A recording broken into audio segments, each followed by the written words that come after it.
okay போடு போடியா படுபடு போடியா பால் சோறா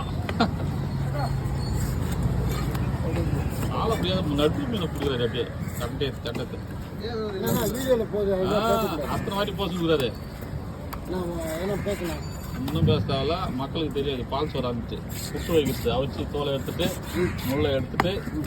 ஒரு பவுலில் அப்படியே சதையை பிசைஞ்சு வச்சுக்கின்னு அதுக்கப்புறம் மிளகு இதெல்லாம் போட்டு மசாலாலாம் ரெடி பண்ணி வெங்காயம் அதெல்லாம் போட்டு வதக்கி அப்புறம் எடுத்து இதில் போட்டு கொஞ்சம் எண்ணெய் லைட்டாக ஊற்றி பெப்பர் தான் நிறைய போடணும் நல்லா மஜாவாக இருக்கும் எல்லாமே சாப்பிட்லாம் கை கால் வலி இடுப்பு வலி சாப்பிட்லாம் மெயின் குழந்தை பெற்றவங்களுக்கு தாராளமாக சாப்பிட்லாம் குழந்தைக்கு நிறைய பால் கிடைக்கும் அதுதான் பால் சோறாக இருக்கும் போதுமா இதெல்லாம் மிளகு சீரை போட்டு குழம்பு வச்சா இன்னும் செம்மையாக இருக்கும் புட்டு வைக்கணும் குழம்பு இது ரெண்டு தான் பெஸ்ட்டு அப்படியே மறக்காம ஒரு லைக்கை போட்டுருங்க